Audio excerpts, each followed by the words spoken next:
요즘 그림마다 계속 칼이 있네요. 칼이. 예, 말씀을 올바로 나누어 공부하지 않으면 구원은 받을 수 있어요. 구원은 올바로 나눈 것하고도 상관이 없고 구원을 받는 것은 성경하고도 상관이 없어요. 구원은 전도지 한 장으로 받을 수 있잖아요. 그리고 어릴 때부터 예수님이 십자가에 매달리시고 이 부활하신 내용들을 교회나 어디서 들었다면은 성령께서 그 사람에게 질문한다고 질의응답을 통해서도 구원받기 때문에 구원은 성경과 상관이 없는데 이제 구원받은 이후에 그리스도인이 영적으로 장성한 분량으로 성장을 해야만이 하나님 앞에 영광이 되는 삶을 살 수가 있는데 그때는 영의 양식이 없으면 성장할 수가 없죠. 그러니까 올바로 나누지 않으면 양식도 되지 않는다고요. 그래서 요즘 계속 이제 칼이 보이네요. 말씀의 칼이. 예. 베드로전서 1장 21절 보시면 오늘은 제목을 마지막 때에 베드로의 권면이라고 제가 붙여봤어요. 그 다혈질적인 베드로잖아요. 어부잖아요. 현장에서 잔뼈가 굵은 직업 어부예요. 이 부드러운 옷을 입고 여우굴에 사는 이런 사기꾼들하고는 완전히 다르다고요. 이기적인 자들이에요. 전부 다 그 위에 있는 이 사람들은. 저도 그런 사람들 참 싫어한다고요. 몇 마디 말만 섞어봐도 알아요. 이 사람의 마음이 함께하지 않는구나. 이러면서 막 말만 이렇게 번듯하게 하는데 베드로는 이 마지막 때에 무엇이라고 우리에게 말했을까? 뭐 거창하게 말하지도 않아요. 그런데 아주 전곡을 찔렀어요. 이게 오늘 베드로전서 1장 21절하고 2절에서 제가 한번 읽겠습니다. 21절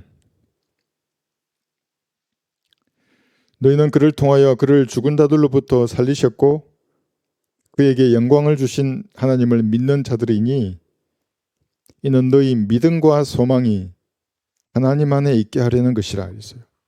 믿음, 소망 이것이 하나님 안에 있게 하려 함이라 이렇게 했습니다. 22절 보시면 너희가 성령을 통하여 진리에 순종함으로써 너희 혼들을 정결케 하여 가식 없는 형제 사랑에 이르렀으니 순결한 마음으로 서로 뜨겁게 사랑하라. 예, 이 구절입니다. 예, 마지막 때 지난 시간에 이어서 좀 보겠습니다. 교리적으로 마지막 때를 모르면서 이제 이 마지막 때라는 설교를 하는 목사들이 많이 있습니다. 그럼 그게 무슨 상관인가? 뭐 모르고 설교하나 알고 설교하나 무엇이 다른가? 이제 이렇게 말할 수 있어요. 그 뭐 좀 알면 어떻고 지식으로 믿음이 중요하고 열성이 중요하고 뭐 이러지 뭐 그게 뭐 중요하나 그런데 잘못 알아버리면 이 마지막 때에 전했던 왕국 복음을 전할 수도 있고 그리고 마지막 때의 권면의 말씀이 그리스도인들에게 뭐라고 말하는지를 모를 수 있어요. 이 그림 한번 보세요. 우리가 여러 번 배웠는데 잠깐 복습하면은 보세요. 마지막 때는 여기 이게 예수님 오셨어요. 여기에 예수님 오셨는데 초림 때잖아요. 이게 이제 이때 예수님이 이제 공생애를 시작하시면서 왕국 복음을 외치셨어요. 회개하라, 천국이 가까이 왔느니라. 이 말씀의 의미는 이 왕국이잖아요. 이 왕국이 여기에 왔던 거예요. 아직 십자가 있기 전이니까. 그러니까 이때가 마지막 때였어요. 기억나시죠, 그죠? 예. 그럼 이때 외쳐졌던 복음은 왕국의 복음이에요. 회개하라. 이 왕국이 가까이 온 거예요. 예수님이 통치하시는 그 왕국이. 마지막 때죠. 근데 만약에 이 마지막 때하고 이 마지막 때를 구분하지 못하면 왕국 복음이 당연한 듯이 지내지게 되는 거예요. 그것이 뭐냐면 이런 헷갈린 기찻길이라고요. 어떨 때는 은혜 복음 지냈다가 어떨 때는 왕국 복음 지냈다가 어떨 때는 마태복음 5, 6, 7장을 이 구원 교리로 지냈다가 또 어떨 때 로마서 가면 이걸 지냈다가 로마서 강의를 들으면 구원 받은 것 같은데 마태복음 읽어보면 구원 못 받은 것 같고 괴상한 사람이 돼요 나중에. 그럼 오만 교리를 다 받아들이게 되는데 여러분 그렇게 하면 안 된다는 거죠. 그러니까 이때가 마지막 때였고 그리고 이제 십자가로 이 왕국이 거부되었어요. 그러니까 2000년 교회 시대가 지나서 연기된 거예요. 이 왕국이 이렇게. 그러면 두 번째 마지막 때가 여기잖아요. 이게 지금 교회 시대이기도 한데 이 왕국이 이때 이룩되려고 했던 왕국이 그대로 이뤄온 거예요. 이렇게 다시 이때도 왕국 복음이 전파되는 거예요. 이제 우리 그다음 구절에서 잘 배울 거예요. 행위와 믿음이 무엇인지. 그럼 이때는 이때 외쳐졌던 복음인 왕국 복음, 회개하라 천국이 가까이 왔느니라. 행위가 동시에 전해진다고요. 그 복음에는 믿음도 있고 행위가 있는 거예요. 이때 전해질 거예요. 이렇게. 예. 그러면은 교회 시대도 이 마지막 때라 그러거든요. 이게 지난 시간 배운 거예요. 마지막 때라 그러는데 그럼 이거하고 뭐 차이가 나냐면은 복음이 우선 다르잖아요. 이때는 은혜의 복음이 전해지는 거예요.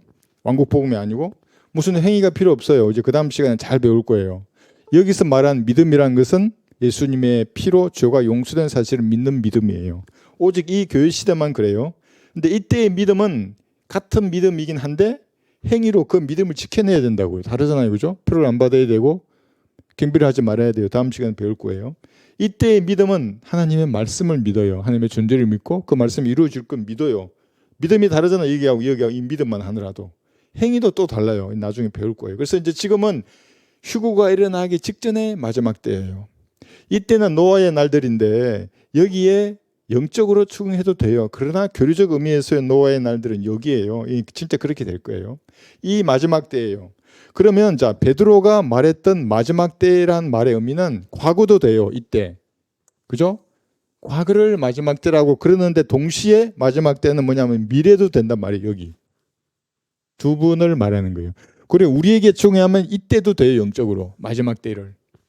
어떤 사람들은 초림부터 재림 전체를 마지막 때라 그러는데 그렇진 않아요. 이때가 마지막 때였고 교리적으로는 이때도 마지막 때 여기도 해요. 그래서 베드로가 이쯤 썼을 거 아니에요.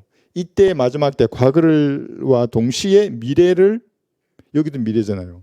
우리에게는 이때죠. 그죠? 마지막 때를 염두에 두고 이제 우리가 권면을 한 거예요. 그래서 여기 보면 마지막 때가 과거이가 동시에 그리고 미래이다 이렇게 했어요. 근데 이제 여기서 우리 21절 문장에서 뭐라 그러냐면 권면의 말이 믿음으로 구원을 받고 그 다음에 재림의 소망을 가지라 이렇게 말해요. 단 군더더기 말이 없어요. 믿음으로. 예수님의 피에 대한 믿음이에요. 믿음으로 구원받았으면 재림의 소망을 가지라. 마지막 때를 맞이한 성도들에게. 베드로전서 1장 볼까요? 1장 3, 4, 5절에 보시면 지금 전쟁이 난다 그리고 뭐 이란이 어떻고 내가 말했잖아요. 이란은 게임이 안 될 거라고. 제가 말했잖아요. 끝났잖아요. 이미. 이 휴전을 해놓고 이란 입장에서는 아쉬우니까 미사일을 몇 방 더 쐈어요. 그러니까 이스라엘 입장에서 이것들이 폭격을 했잖아요. 그러니까 트럼프가 진짜 욕설을 쓰더라고요. 그러니까 다 조용하잖아요. 이스라엘이든 이란이든 이제 진짜 휴전 한다고. 전쟁이 안 되는 거예요. 거기는. 만약에 이란이 계속 공격하면 우크라이나에게 방공 무기를 줘버리면 러시아가 깨지잖아요. 그러니까 러시아는 아예 발을 빼버렸어요. 이번에. 그러니까 지금은 3차 대전 할 만한 대비 태세가 안 돼 있어요. 어떤 국가도. 러시아는 두말할 나위도 없고 지금 뭐 한 절반이 깨졌잖아요. 군대가. 이걸 다시 일으켜야 할 시간이 필요하다고요. 나머지 군대도 마찬가지고 이스라엘도 마찬가지고. 그래서 여기 소망의 베드로전서 1장 3절을 보시면 하나님 곧 우리 주 예수 그리스도의 아버지를 송축하리로다. 그분은 그의 풍성하신 자비하심을 따라 죽은 자들로부터 예수 그리스도의 부활로 인하여 우리를 거듭나게 하사 산 소망을 갖게 하셨으며 이 땅에서 잘 먹고 잘 사는 소망이 아니에요. 4절 보시면 그 뭐냐 하면 너희를 위하여 하늘에 썩지 않고 더럽지 않고 세전하지 않는 유업을 간직해 두셨으니. 그죠? 여기 누구나 갖게 되는 유업이에요. 이게. 그죠? 하늘에 있는 거예요. 그죠? 그러니까 우리가 새 예루살렘 도성도 하늘에 있고 여러분이 그리스도 심판석에서 받을 상급도 하늘에 있잖아요. 그 썩지 않는 산 소망. 너희는 마지막 때에 나타내리고 예비하신 구원을 얻기 위하여 믿음으로 말미암아 하나님의 능력으로 보호받고 있느니라. 그래서 마지막 때 베드로가 우리에게 한 말이 그래요. 재림의 소망을 가지면은 하늘에 쌓여 있는 이 소망 중에 여기서 말하는 소망은 값없이 누구에게 주는 그런 새 예루살렘 도성하고 썩지 않은 영원한 몸은 누구나 주지만 상급으로 받는 유업의 보상도 있잖아요. 그죠? 재림의 소망을 가져야만이 하늘에 쌓여 있는 이 소망을 실제적으로 이 땅에서 뭔가 하게 된다고. 이것을 위해서. 그렇지 않으면 없어요. 그냥 대충 살아요. 종교적인 사람으로. 시편 78편도 볼까요? 이것도 우리가 지난 시간에 했는데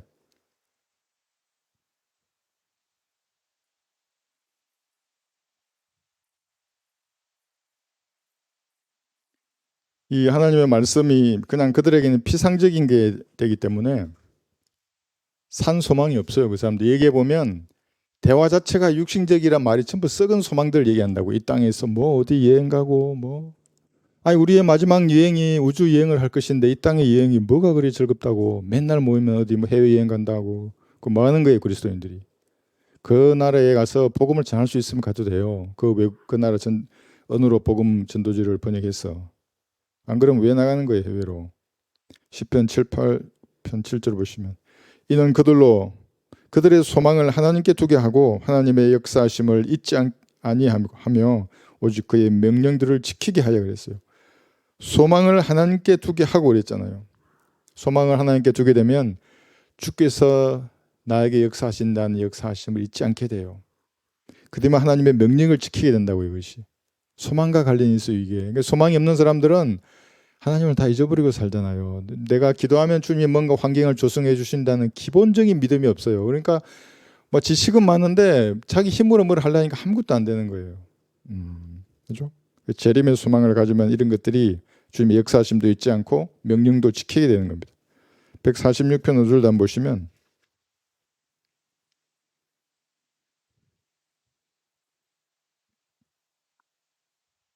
재림의 소망 그러니까 무슨 재림 교인들은 이거 재림의 소망을 잘 가질 것 같잖아요. 재림 교인은 이게 없어요. 이게 우리가 지금 입은 이게 없어요. 이게. 그 사람들은 이것도 없을 거예요 아마. 예수님의 지상 재림만 바라보고 있어요. 동시에 휴거와 동시에 예수님 지상 재림한다나 모르겠어요 뭔지는. 그렇지만 휴거가 이렇게 세 번이라는 것을 구약 시대 성도, 신약의 성도, 혼란 성도로 나누지 않으면 그들에게는 성경은 닫힌 책이에요. 열릴 수가 없어요. 146편의 5절.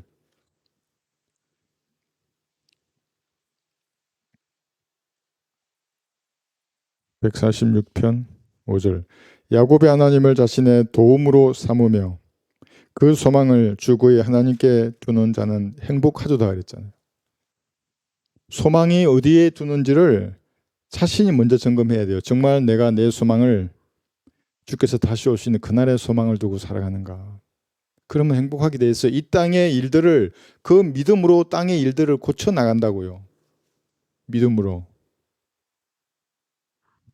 그렇지 않으면 끌려다니잖아요. 이래 오라오면 세상에 들어가고 세파가 이렇게 치면 이렇게 가고 저렇게 치면 저렇게 하고. 야곱의 하나님을 자신의 도움으로 삼으며 했어요. 그 소망을 주구의 하나님께 두는 자는 행복하도다요. 그런데 그렇지 않은 소망들 많잖아요. 욥기 14장 19절에 보시면 하나님께서는 그런 소망을 멸하시는 주님이세요. 욥기 14장 19절. 사랑의 하나님만 아는 사람들이 이 구절들을 어떻게 받아들일 수 있겠어요? 욥기 14장 19절. 어떤 분이 댓글로 그랬어요. 내가 지워버렸어요. 기분 나빠서. 불교 믿는 분인 것 같은데 뭐 기독교 욕을 하면서 뭐 하나님은 자신이 만든 피조물 하나님 우리를 만들었는데 왜 우리가 비천하냐. 그래서 하나님이 우리를 만들었는데 왜 자기가 만들어 놓고 지옥에 던지냐. 뭐 그런 식의 질문이네. 답을 해주려다가 뭐 그래서 한국 기독교가 뭐 어쩌고 이러더라고요. 아니 그래도 최소한 썩은 돼지고기 먹고 죽은 사람을 믿는 것보다 낫지 않냐고 내 한마디 하려다가. 보세요.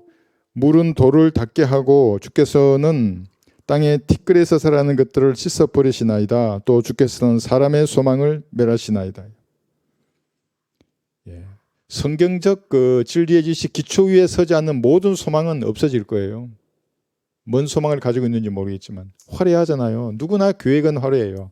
그러나 하나님께서 그를 치시면 끝이에요. 끝이에요. 전능하신 분이 나를 치시는데 뭐라고 항변하겠어요 하나님 앞에. 죄들을 저울에 다실 텐데. 네? 그러니까 하나님이 원래는 이런 존재를 짓지 않았다고 인간 스스로 타락하니까 계속 끝없이 추락하는 거예요. 하나님이 누가 그런 자기 자신의 창조주를 버리고 다른 신에게 경배한다고요. 인간들이 반역했다고요. 그래서 비천해지는 거예요. 하나님을 안 찾고 마귀를 찾으니까 비천해지고 마귀를 찾으니까 지옥으로 던지시는 거예요. 그러니까 이 자유의지의 영역을 하나님이 어려우신 분이기 때문에 그걸 허용하신다고요. 선택을. 근데 그렇지 않고 이게 싹 다 없애버리면 불의한 하나님이죠. 하나님만 따르게 로봇으로 다 만들어 놓고 로봇에게 그러면은 이렇게 하면 부수고 저렇게 하면 살주고 그런가요 하나님이? 그렇지 않으시다고요. 어려운 분이시기 때문에. 소망을 멸하시는 주님입니다. 그러니까 우리가 얼마나 이 마지막 때에 내 신앙을 하나님의 말씀 위에 세워야 하는가 알 수 있습니다. 호세아 4장 7절도 볼까요? 영광을 수치로 바꾸시는 분이기도 합니다. 호세아 4장 7절에서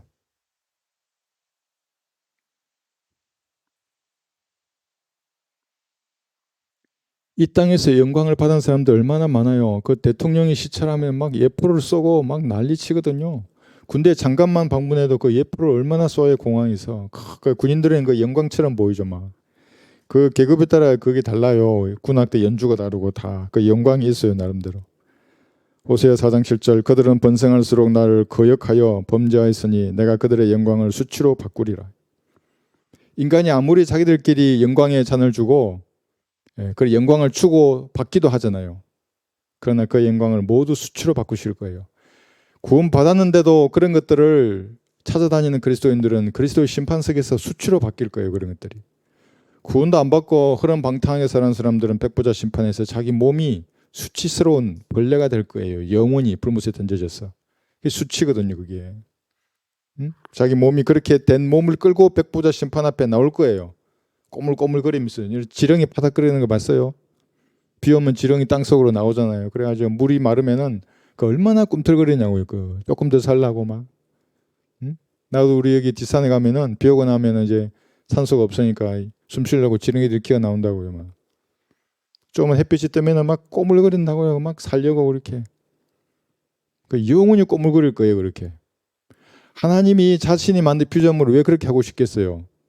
그래서 하나님 자신이 그렇게 되셨다고요. 그 지렁이처럼 지옥에서 3일 날 동안 꼬물거리고 불탔다고 예수님이.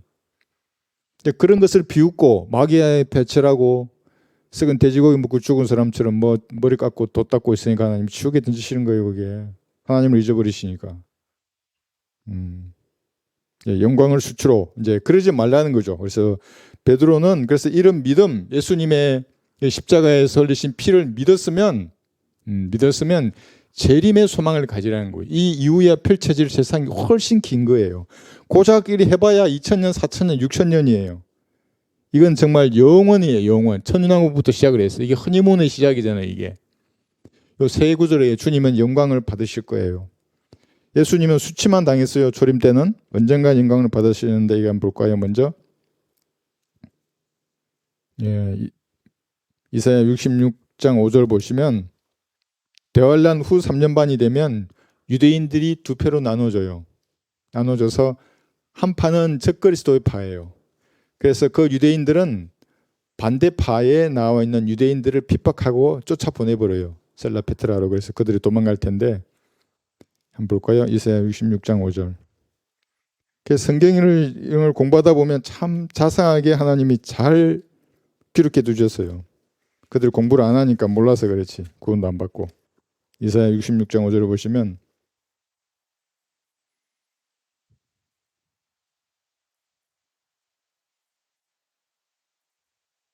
66장 5절.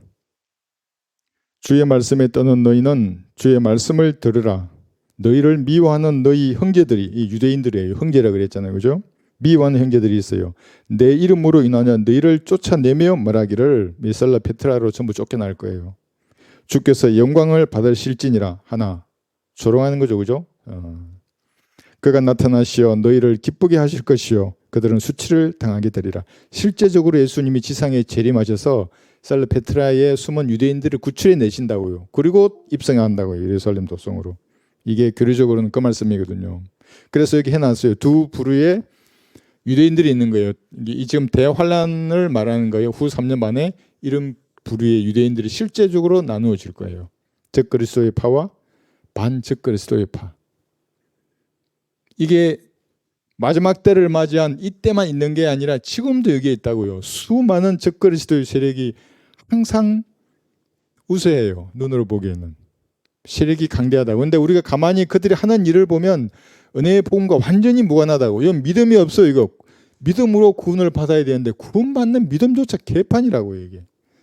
하도 우리가 이 바이블 빌리버들이 은혜의 복음 외치니까 요즘은 정말 개나 소나 은혜의 복음을 다 이렇게 비슷하게 간다고 이게.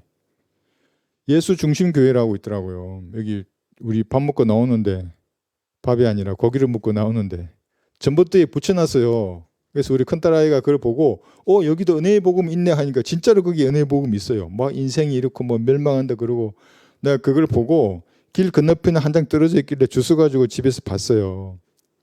교묘하게 은혜의 복음에 우리가 말하는 이 전도지에서 말하는 요소를 섞어놨는데 그 다음에 뭐가 더 섞였냐면 그 사람들의 집회에는 휠체어를 들고 사람들이 서 있다고요.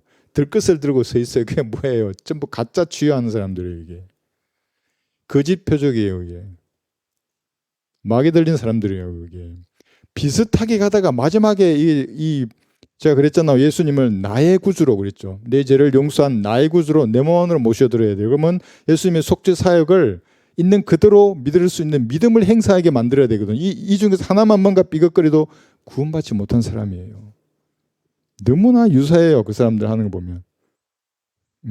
그래서 두 부리의 파로 이렇게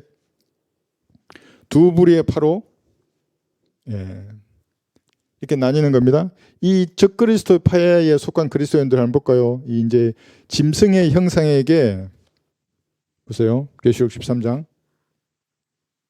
14절. 우리가 계시록을 한번 공부했으니까 한번 보시면 깊이는 안 들어가겠습니다. 계시록 13장 여기 14절부터 보시면 그가 그 짐승 앞에서 계시록 13장 14절이에요.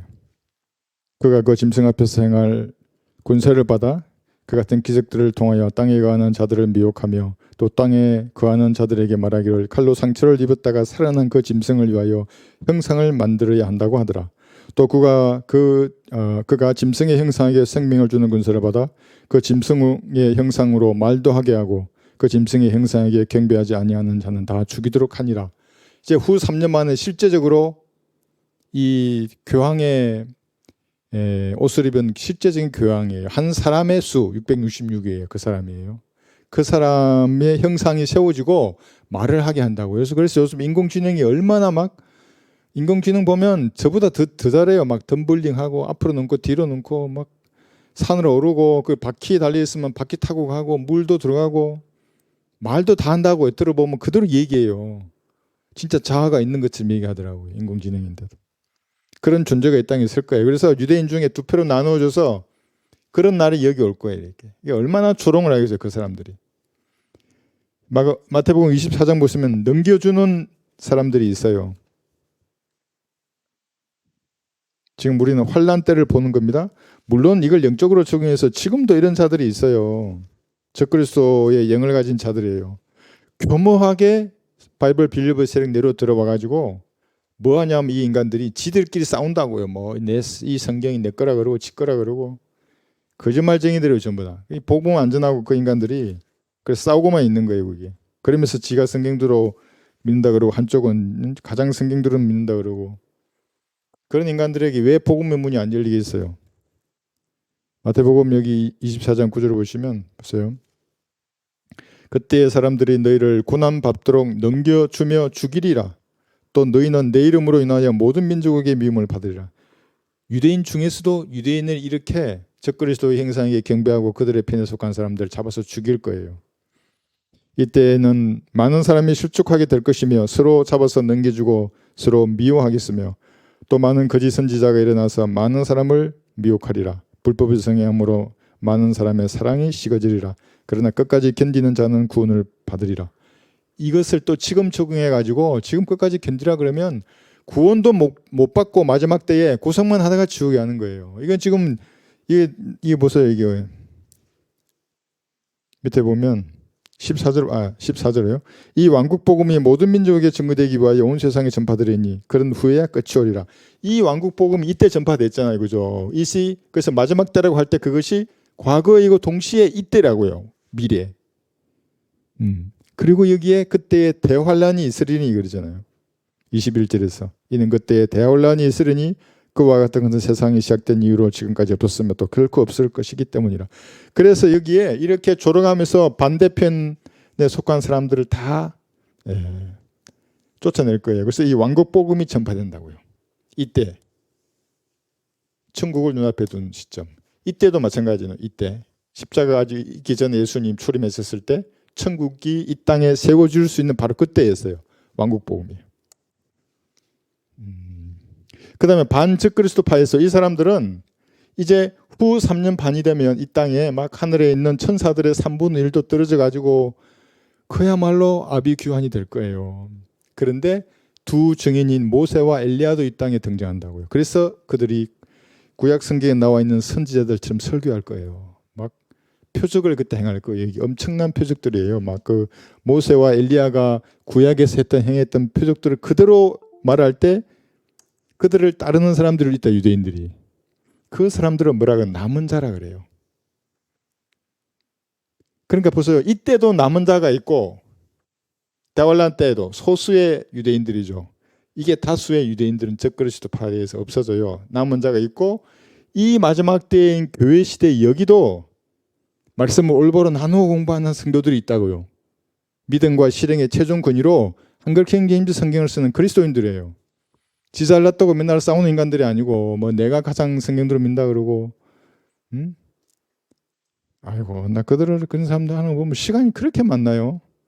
마지막 때라며 복음을 전하고 그러면 이 민족에 복음의 문이 열어달라고 이 남쪽에도 전하고 북쪽에도 전해야지. 막는 자가 있으면 주님 데려가 달라고 기도하고 그렇게 나와 있잖아요. 주석서에. 공부 안 했어요 그거? 안 했으면 모르고 뭐 할 수 없고. 자 그래서 남은 자가 이제 여기 나오는 거죠. 예, 한번 볼까요? 히브리서 12장 14절을 보시면 여기에 대해서 조금 언급해 나왔습니다. 지금 우리는 베드로의 권면 중에 믿음으로 구원받았어 예수님의 피로. 그다음에 재림의 소망을 가지라. 그리고 주님은 지상에 재림하실 때 영광을죠. 예, 영광을 받으실 거예요. 이때 이제 그 중에 먼저 대환란 때를 보는 겁니다. 히브리서 12장 14절.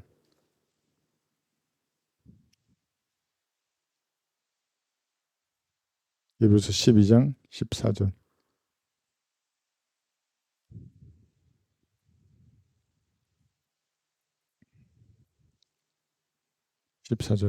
모든 사람과 더불어 화평함과 거룩함을 추구하라. 교회 시대의 교리 아닙니다. 지금 이것이. 예. 이것이 없이는 아무도 주를 보지 못하리라. 이게 무슨 말이에요? 거룩함과 화평함과 거룩함을 추구해야 돼요. 그러니까 자 우리가 휴거되고 나서 대환란 때에는 거룩함과 화평함을 추구하지 못하면 주님을 볼 수 없어요. 재림하시는 주님을. 구원을 잃어버릴 수 있다고요. 위험한 세대예요. 아무도 주를 보지 못해 정말로. 이게 남아있는 유대인들 중에 이방인들도 마찬가지고. 히브리서 9장 28절에는 그래서 자기를 바라는 자들을 위해서 두 번째 나타나신다고 그러는 거예요. 이게 보세요. 히브리서 9장 28절을 보시면 지금 우리는 이때를 말하는 겁니다. 이때를. 그러니까 환난 성도의 휴거 때 올라가서 주님을 뵐 수 있어요. 재림하시는 주님도 뵐 수 있는데 잘못하다가 히브리서 9장 28절 그리스도께서 많은 사람의 죄들을 담당하시려고 한 번 들어주셨고 두 번째는 자기를 바라는 자들을 구원에 이르게 하시려고 죄 없이 나타나시리라. 이것이 한 번 들어주셨잖아요. 이때 그죠? 믿음으로 구원 받아야 누구든지. 그런데 이때 다시 나타난다고. 데리고 올라가잖아요. 환난 성도들을. 그래서 자기를 바라는 자들에게 나타난다고요. 바라지 않는 자들에게는 안 나타나요. 이 남은 자들에게만 나타난다고요. 이들에게는 안 나타나요. 예. 그래서 이것이 환난 성도의 휴거라고 이렇게 해놨어요. 이렇게 쫓아내며 영광을 받으실지라 하면 조롱했잖아요. 이게 두 부류의 유대인 중에서 이 애들이. 그런데 이제 주님이 하박국 3장 3절을 보시면 영광을 받으시면서 이 땅으로 재림하시는 겁니다.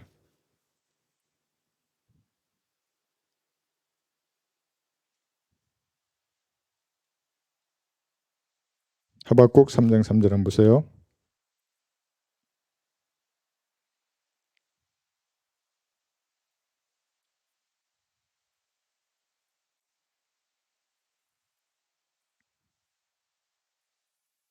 초림 때는 영광을 받지 않으셨어요. 그래서 영광을 주신 하나님이잖아요. 이 예수님의 영광이 갈보리 십자가에서 영광을 받으신 건 아니잖아요. 조롱과 수치를 당하셨죠.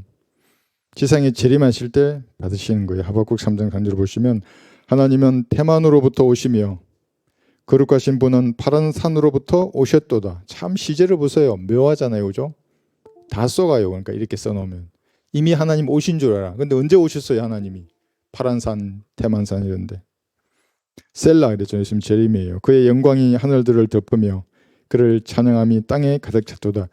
지금은 그의 영광이 하늘들을 덮지 않잖아요. 지금은 저기 우크라이나, 러시아가 하면 미사일이 하늘을 덮죠. 이란, 이라크, 이스라엘 보세요. 그러나 그때가 되면 주님이 재림하시는 그때는 영광이 하늘들을 덮으실 거예요. 에스겔 39장 보시면 39장 12, 13절. 그래서 우리가 영광을 재림의 소망을 가지라 그러면 실제로 이런 것에 대한 진리의 지식을 가지고 재림을 소망해야 합니다. 에스겔 39장 보세요. 2억의 적그리스도 군들을 다 물리쳤어요. 그러니까 예수님이 지상에 재림하신다는 말은 어떻게 돼요? 하루에 벌써 공식 기록으로 2억이 죽잖아요. 그 주변국 다 치면 22억이라 그랬잖아요. 그 목사님 판단에는. 너무나 많은 사람들이 죽고 그 다음에 민족들의 심판 또 하잖아요. 그때 이게 몇 명이나 남겠어요 도대체. 피로 이 땅을 깨끗하게 하신다 그랬어요. 근데 그것이 하나님께 영광이에요. 에스겔 39장 12절 보시면 이스라엘 집이 그들을 7달 동안 매장하여 그 땅을 깨끗하게 할 것이라. 참으로 그 땅의 모든 백성이 그들을 매장하리니 그 일이 그들에게 유명하게 되어 그날에 내가 영광을 받게 되리라. 주 하나님이 말하노라. 아니 얼마나 많은 사람이 죽였길래 7달 동안 매장하는데 그 참혹할 거 아니에요. 사람을 땅에 묻는데. 근데 그게 하나님께 영광이 된대요. 그것이 하나님 보시기에 땅을 깨끗하게 한대요. 그러면 우리가 재림의 소망을 가질 때 어떤 자세로 여기를 살아야겠어요? 한번 생각해 보세요. 그죠? 세상을 어떻게 봐야 되겠어요? 응? 구원받지 않는 모든 사람들의 피로 이 땅이 깨끗해지는 거예요. 왜냐하면 이미 이때 이 땅이 예수님의 피를 받아버렸잖아요. 그러면 피를 흘리게 한 사람의 피에 의해서 이 땅이 깨끗해질 거예요. 이 동안. 그래서 그리스도인들은 세상을 사랑할 이유가 조금도 없는 겁니다. 망할 세상인데요. 하나님께서 하나님을 버린 사람들을 진노에 잔해 넣고 포도주 틀에서 포도로 밟듯이 밟으실 거예요. 기쁨으로 포도주 틀 밟는 사진을 내고 넣으려고 그랬는데 안 넣었어요. 기쁨으로 포도주 틀을 밟으신다고 그러면 포도주가 흘러내리잖아요. 그것이 중동 지역은 완전히 피바다가 될 거예요. 그래서 그 중동 지역에 천년왕국 성전이 거기 서는 거예요. 피로 완전히 그 땅이 깨끗해지니까. 무섭지 않으세요? 그래서 하나님께서는 머리카락 하나를 세신다는 말의 의미가 그거예요. 하나님께서 복수하신다 그러면 어떻게 하시겠어요? 우리와 우리 자손의 피를, 그의 피를 우리와 우리 자손에게 돌리라고 했던 유대인들인데, 그리고 유대인들을 핍박했던 수많은 거기 아랍의 사람들, 이란 같은 그런 나라들 있잖아요. 그죠? 주님이 다 벌하실 것입니다. 에스겔 48장 한번 보세요. 48장 35절. 재림을 소망한다는 게 무슨 말일까요? 이런 걸 모르면 재림을 소망하지 못하고 엉뚱한 재림을 소망하는 거예요. 그게 재림교인들이에요. 재림교인들. 안식교를 지킨다고 뭐 하는 거예요? 뭔 안식일을 지키는 거예요? 유대인과의 표적이었잖아요. 안식일은. 그러니까 또 구원받은 사람은 안식일을 지킨대. 우리 행위구원이라고 하도 비판하니까. 안식일은 처음 시작이 유대인과 하나님이 맺은 표적이에요. 난 유대인이 아니라고요. 구원받은 그리스도인이지. 뭔 말인지 알겠어요. 어째 그 사람들이. 에스겔 48장 마지막 35절. 그 3인의 규격이 1만 8천이며 그날로부터 그 성읍의 이름이 주께서 거기 계시다가 될 것이라. 예수님이 거기 계시대요. 어디에? 그 천년왕국 성전에. 제가 예전에 그림 그렸죠. 그게. 그 중앙에 그 성전이 설 거예요. 여기 43장 5절 보시더라도 에스겔 43장 5절에서 영광이 그 성전에 가득 찰 거예요. 에스겔 43장 5절. 지금은 그렇지 않죠. 지금은 이스라엘하고 막 탄도미사일 쏘고 그러잖아요. 만약에 뭐 천연왕국 때는 그런 무기 자체가 없겠지만 누가 돌멩이 하나라도 던지면 아마 걔는 산채로 지옥에 던져질 거예요. 내가 집행할지도 몰라요. 내가 어떤 놈이 던졌어 유대인한테 지금도 나는 화가 난다고 유대인날 이렇게 막 공격하고 이런 거 보면은. 에스겔 43장 5절. 그 영이 나를 들어 안쪽 뜰로 데려갔는데 보라 주의 영광이 그 전을 가득 채웠더라. 지금 주의 영광이 가득 채운 전은 없어요. 성전이라고 하는데 이쪽에 큰데 뭐 유리로 지어놓고 건물 그냥 으리으리하게 치우는 그 성전이 아니에요. 그게 하나님의 영광이 없다고요. 거기에는. 그러나 천년왕국 성전에는 그 주님의 영광이 그 도성에 가득 찰 것이고 그 영광을 보고 싶으면 그리스도인들을 보여야 한다고요. 하나님의 영이 그의 몸에 있으니까. 그리스도인의 삶을 통해서 보여야 하는 것입니다. 여러분 전파하는 예수 그리스도를 통해서 그들에게 말해야 하는 겁니다. 그래서 제가 이제 조금 했어요. 이제 했죠 다. 자, 그래서 재림의 소망을 가져서 믿음으로 구원받고 재림의 소망을 가지라고 한 이 말의 의미를 지금 이렇게 나누지 못하면 베드로의 권면이 무슨 말인지를 모르는 거예요. 그렇지 않겠어요? 그래서 오늘도 여기 칼을 내놨어요. 내가 진리의 말씀을 올바로 나누어 자신이 하나님 앞에 부끄럽지 않는 일꾼으로 인정받도록 공부해야 한다고 그랬었는데 공부해서 뭐 우리가 딴 거 하는 거 아니잖아요. 그걸 알아야만이 하나님에 대한 지식이 있어야만이 기도에 능력이 생기게 돼 있어요. 뭐 이 땅을 뭐 어떻게 싸워 볼 거 아니야 한 번이라. 그렇지 않으면 다 휩쓸려 가게 돼 있어요. 이게 이번에 거기 6.25 행사에 나 대통령이 참석 안 하는 건 난 처음 봤어요. 나도 인생을 그래 뭐 20-30년 산 게 아닌데 난 처음 봤다고. 물론 누가 있었는지 모르겠어. 어떻게 6.25 그 기념 행사에 대통령이 참석 안 할 수 있어요? 얼마나 많은 우리 군인들이 죽었어요 거기서. 전쟁을 그 사람이 추적하는 것대로 6.25 전쟁이라는 것이 국지적인 전쟁이 격화되어서 전면전으로 발전한 게 아니에요. 북한의 김일성이가 소련으로부터 무기를 받아서 계획적으로 침공한 거잖아요. 그게 얼마나 많이 죽었어요. 미군들의 피만 3만 5천 명 이상이 흘렸어요. 우리나라만 200만 명 이상이 죽었다고요. 그 살인 집단이잖아요. 북한이. 그들과 맞서 싸웠는데 그거 안 온다고요. 그 행사에. 그 가기부 장관인가 뭐 그 사람 왜 오는 거예요. 그게. 내가 봤어요. 뭐 행사 때 무슨 말 하는지 내 보려고 봤는데 참석을 안 했대요. 참 이해할 수 없어요. 그런데 그리스도인들은 만약 그런 거에 대해서 뭘 아무것도 판단하지 못하고 뭐 이렇게 자기 일만 보고 자기 어떻게 먹고 살지 이런 것만 본다면 이 재림의 소망이 뭔지를 모르는 사람이에요. 이게. 딱 올바로 나눠서 여러분들은 볼 수 있어야 하는 것입니다. 베드로가 이걸 말해주는 거예요. 딱 넘기면 이거예요. 여기 베드로전서 다시 보시면 시간 좀 남았는데 좀 보겠습니다. 또 칼이 나왔어요. 베드로전서 1장 22절 보시면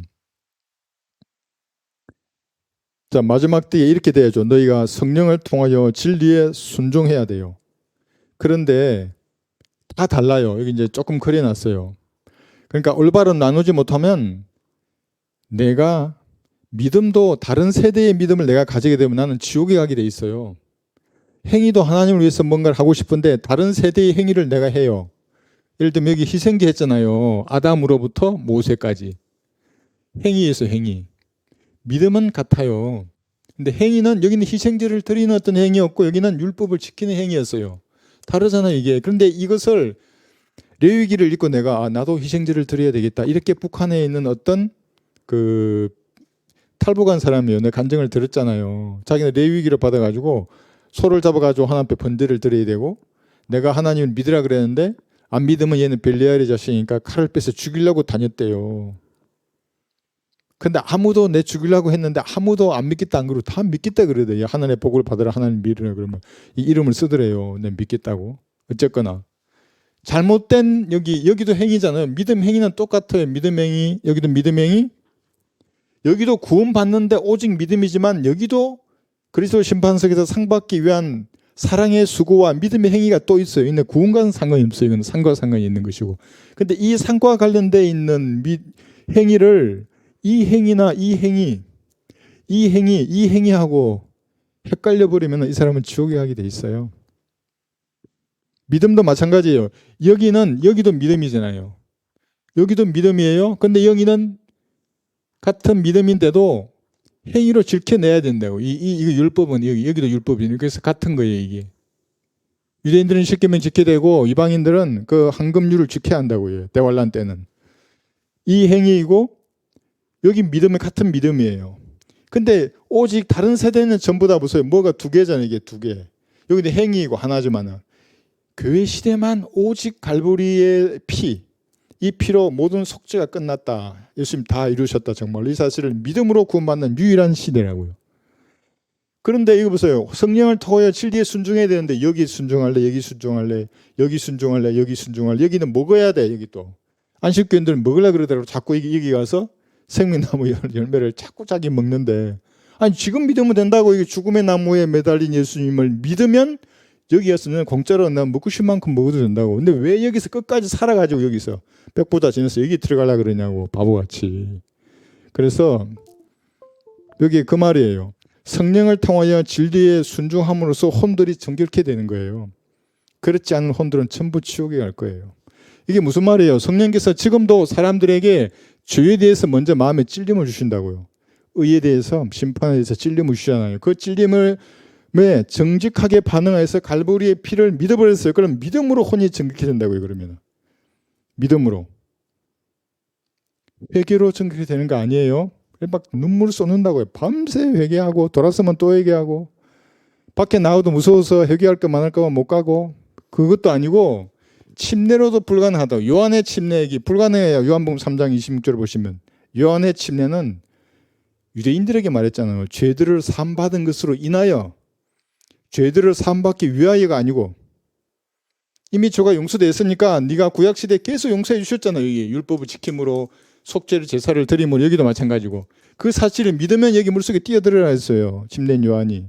그리스도인들이 받는 물침례 완전히 달라요. 여기도 사도행 2장 38절은 유대인의 침례잖아요. 이것도 예수님의 십자가에 매달아 죽인 유대인들에게 너희가 죽어서 너희들이 살인자야. 그런데 네 죄가 용서돼서 십자가에서 그걸 믿는다면 침례를 받으라 그런 거예요. 문장을 좀 똑바로 보세요. 그래서 구원받기 어려운 사람들은 대부분 난독증이에요. 그 문장을 제대로 안 본다고요. 그래서 싹 바꿔버리고 이상한 성경 쓰면서. 좀 예. 성령을 통하여 진리에 순종해야 되는데, 이렇게 말씀을 나누지 않고 하면 아무도 성령을 통하여 진리에 순종할 수 없어요. 여기에 순종하고 있어요. 여기 예를 들어 마태복음 5, 6, 7장 하루에 한 번씩 묵상한다는 그 목사 있잖아요. 근데 이름 누구지? 그 마태 5, 6, 7장을 하루에 한 번씩 묵상한다고 하는 사람. 이 행위는 뭐냐면 이 여기에 복종하는 거예요. 행위로 어렵게 되는 무서운 세대라고 천연왕국이라 했어요. 그래서 실족하면 손을 잘라라 한다고요. 근데 죄를 용서해달라고 이게 아니라 실족하면 잘라버려야 할 정도라는 거, 이게. 근데 이거를 가지고 이 교회 시대에 구원받으니까 얼마나 어렵겠어요. 그리고 이 믿음도 있잖아요. 믿음? 예. 나눠야 하는 것입니다. 나누지 못하면 성령을 통하여 진리에 순종해서 구원조차도 받을 수 없는 거예요. 이게 두 개 보시면 구약이잖아요. 여기가 자기 믿음으로 사는 거예요. 근데 여기서부터는 믿음으로 사는 거예요. 이것이. 볼까요? 로마서 사도행전 15장 9절 한번 보겠습니다.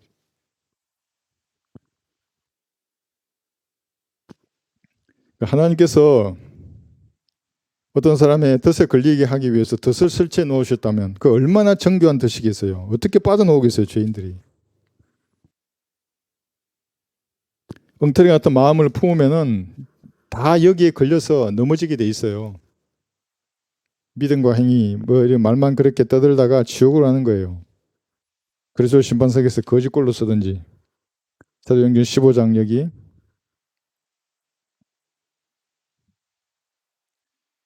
8절 9절 보시면, 마음을 아시는 하나님께서 우리에게 행하신 것과 마찬가지로 그들에게도 증거하시어 성령을 주셨으며 우리와 그들 사이에 어떤 사이도 두지 아니하셨으니 믿음으로 그들의 마음을 정결케 하셨느니라. 여기도 뭐로 정결케 하셨어요? 믿음으로. 뭘 믿는 믿음이에요? 예수님의 피를 믿는 믿음이에요. 그 피가 속죄를 했어요. 죄를 제거하신 거예요. 그걸 믿음으로 정결케 되는 거거든요.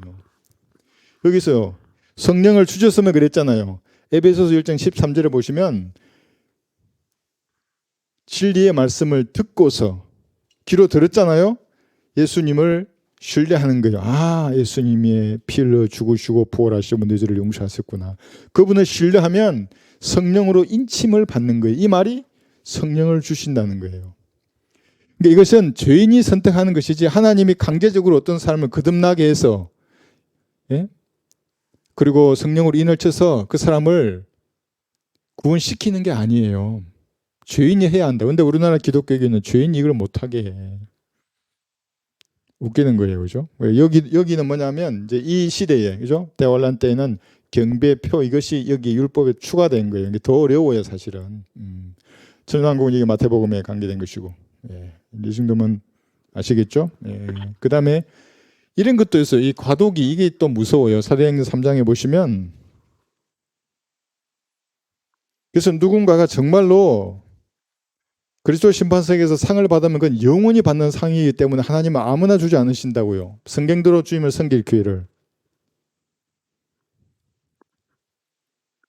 공부하지 않으면 아무도 성경대로 하나님을 섬길 수 없습니다. 여기 사도행전 3장 보세요. 6절부터 보시면 이제 안진뱅이가 치유되는 사건입니다. 11절까지.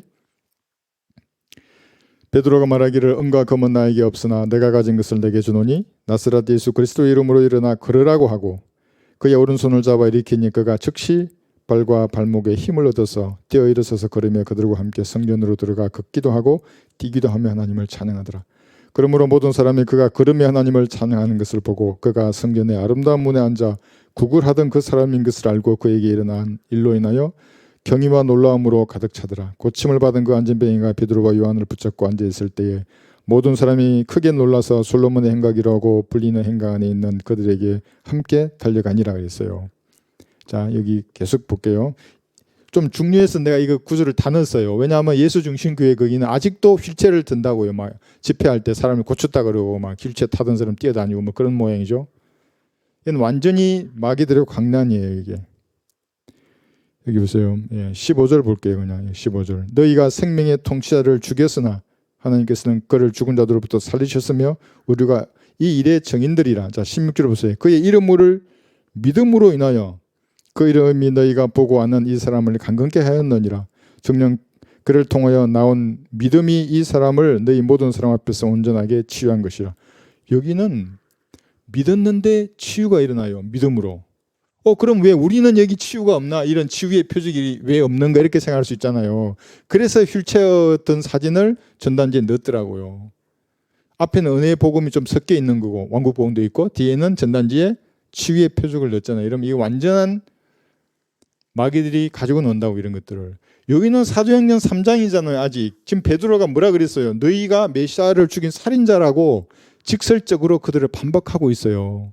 여기에 행함이 없어도 불경건한 자를 의롭다 하시는 그분을 믿으면 그의 믿음이 의로 여기신다고 한마디도 하지 않아요. 사도행전 3장이잖아요. 아직. 사도행전 7장에서 스데반이 죽고 8장부터 이제 은혜 복음이 전파된다고. 그래서 이디오피아 내시가 믿음으로 구원받았잖아요. 그때. 그러니까 여기에 왕국 복음의 표적인 치유가 일어난다고요. 사도행전 3장에서는. 사도행전이 여기가 신약이니까 신약에서는 이런 믿음으로 치유가 일어나야 된다고 지금도 믿는 사람들은 이걸 우리가 은사주의자라고 말하지만 사실은 마귀들인 사람들이라고요. 나누지 않으니까 이거를. 나누는 게 뭔지 모르니까 이런 치유가 지금도 여기 일어난다고 생각해요. 물론 치유는 일어나요. 이거 잘 이해해야 한다고요. 주님께 기도하면 아픈 사람이 고쳐진다고요. 지금도. 그런데 치유자는 없다고요. 어떤 특정한 사람이 카리스마를 은사를 행사하는 그런 표적으로서의 치유는 없어졌다고요. 공부 안 하니까 모르지 무슨 말인지. 그러니까 그렇게 되면 재림을 소망해야 하는 사람들이 이런 거 한다고요. 치유한다 그러고 뭐 휠체어 뭐 고쳤다 그러면 좋아가지고 그 따라다니고. 그렇게 되면 제가 누누이 말씀드렸죠. 믿음을 행사하지 못한다고요. 눈으로 보는 행위로 쫓아다니다가 끝난다고 인생이. 로마서 3장 20절 보시면 교회 시대 여러분들만 한 번 받은 구원이 영원하고 결코 구원을 잃지 않는 것입니다. 이게 아무것도 아니어 보이잖아요. 우리는 다 아는 거니까. 그런데 제가 부산 해운대구에서 어떤 할머니 한 분이 전화가 왔어요. 2번이나 부채를 주셨대요. 누가 받았대 부채를. 그래서 내가 부채 읽어보셨어요? 그랬더니 읽어봤대. 믿었어요? 하니까 말이 없이 뭐라 하던데 내가 그래서 내가 복음을 쭉 설명했어요. 이게 인연이라 싶었어. 그런데 어르신 이것만 믿으면 구원 받을 수 있다고 하니까 경상도 특유의 사투리로 구원이 그렇게 쉽대? 어떻게 그걸 믿는 것만으로 구원을 받을 수 있어? 이러시는 거예요. 구원 안 받기로 작정하신 분이에요. 그래서 그러면 목사들이 잘못했다고 뭐 목사가 뭐 돈이나 밝히고 뭐 사람들 어떻게 한다고 막 그 목사 얘기는 다음에 하고 지금 혼으로 구원받을 수 있다고. 혼이 구원받아야 되지 않냐고. 지금 오늘 돌아가시면 어디로 가시냐고. 말이 없어요. 구원의 확신이 없어요. 그러니까 본인은 없죠. 이제 행위에 두고 있으니까. 우리가 이렇게 쉽게 보이는 것들을 그분들은 진짜 어려워요. 이게 로마서 3장 20절 22절을 보시면 평생 그렇게 살아오신 거예요. 로마서 3장 20절 그러므로 율법의 행위로는 그분 앞에 어렵게 될 육체가 없나니 이는 율법을 통해서는 죄의 깨달음이 있음이니라. 유대인들은 율법이 있잖아요. 실제적으로 십계명으로부터 하라 하지 마라 하는 613가지의 수많은 규례들이 있어요. 그 모든 구약 성경 전체를 말하기도 해요. 그게 없더라도 양심의 율법의 행위가 새겨져 있잖아요. 이것이. 그럼 그걸 뭘 말하는 거예요? 너는 죄인을 말하는 거예요. 너는 죄인이다 하고. 22절 보시면 21절 그러나 이제는 율법 없이 하나님의 의가 나타났으니 율법과 선지서들을 통해 증거된 것이니라. 곧 하나님의 의는 예수 그리스도를 믿음으로 인한 것으로 모든 자와 믿는 모든 자에게 미치나니 차별이 없느니라. 그렇죠? 27, 28절 보시면 그러므로 자랑할 때가 있느냐? 있을 수 없느니라. 무슨 법으로냐? 행위의 법으로냐? 아니라 오직 믿음의 법에 의하시니라. 그러므로 우리는 사람의 율법의 행위들이 없이 믿음으로 어렵게 된다고 단정하느라. 여기도 믿음으로예요. 믿음으로. 무엇을 믿음으로 해요? 예수님의 갈보리에 흘리신 피, 그 속죄 사익을 믿음으로 어렵게 되는 것이고 혼들이 정결케 되는 것입니다. 30, 31절 보시면 정령 할례자도 믿음으로 인하여 어렵게 하고 무할례자도 믿음으로 어렵게 하실 분은 하나님 한 분이시니라. 그렇다면 우리가 믿음으로 율법을 폐하느냐? 결코 그럴 수 없느니라. 오히려 우리가 율법을 굳게 세우느니라. 이게 무슨 말이에요? 율법을 굳게 세운다는 말이? 우리가 구원받은 우리에게는 율법이 더 이상 힘을 미치지 못하기 때문에 폐기된 거예요. 우리에게는. 구원받지 못한 사람들은 지금도 율법이 너를 죽일 거야. 너를 지옥에 던진다고. 그래서 율법을 굳게 세운다고요. 율법이 나 율법 모르는데 네 양심이 율법이라고. 죽인다고 너를. 그러나 갈보리 피아리로 가면 죄의 삭시 사망인데 없어진다고. 이게 값없는 선물이거든요. 이게 그 말이에요. 여기는 열려 있잖아요. 이게 보면 이게 오직 교회 시대의 성도만 그래. 이게 다 닫혀 있잖아요. 이거는 교회 시대의 성도만 영원한 구원이 보장되는 겁니다. 믿음으로. 회개도 아니고 물도 아니고 무슨 성사도 아니고 교회 전통이나 목사도 아니고 갈보리에 서르신 예수님의 피, 그것이 자기 죄를 위해서 속죄하신 것이라고 믿으면 어렵게 되는 거예요. 다시 마지막 이거 하고 끝내겠습니다. 이게 베드로전서 1장 22절 후반부 보시면 성령을 통하여 진리에 순종함으로써, 그러니까 이단 사이비 교회에 안 가면 오히려 구원받을 확률이 더 많아요. 그러니까 길 가다가도 그런 이단 사이비 교류에 물들지 않은 사람들이 이 은혜의 복음 듣고 구원받는 경우가 훨씬 많아요. 근데 한번 물들어 보면 어려워요. 성령을 통하여 진리에 순종함으로써 이거거든요. 그런 사람들을 성령께서 뭐라고 말씀하시면 더 잘 들은다요. 양심 반응을 잘해요. 자, 이래서 너희 혼들을 정결케 하여 가식 없는 형제 사랑에 이르렀으니 순결한 마음으로서 뜨겁게 사랑하라 그랬어요. 이런 성경적 이 사랑이 뭐냐면 구원받아야 되잖아요. 정결한 혼이 되었으면. 그러면은 하나님의 사랑이 그를 통해서 나와요. 그것이 순전한 사랑이고 뜨거운 사랑이에요. 이 둘 중에 하나만 빼도 안 돼요. 그냥 뜨겁게만 이 세상 사람들이 하는 거잖아요. 이거는. 예? 뜨거움이 없고는 순전해. 이건 뭐 이것도 세상 사람들이 할 수 있어요. 근데 그리스도인들의 사랑은 구원받은 그리스도인들이죠. 순전해야 되고 뜨거운 사랑입니다.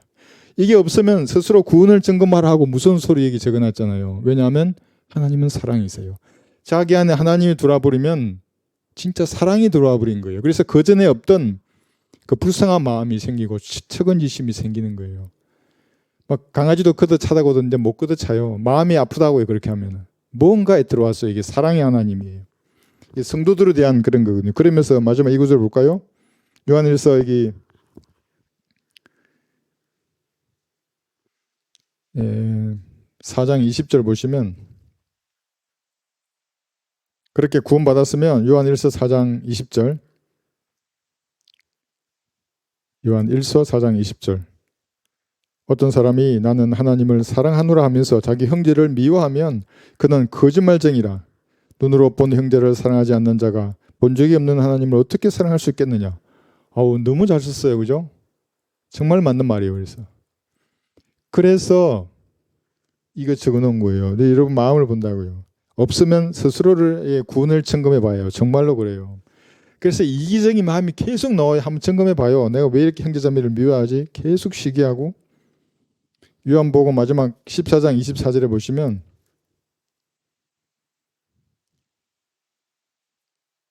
순결한 마음으로 사랑하라 그러는데 이런 사랑이 있어요, 진짜로?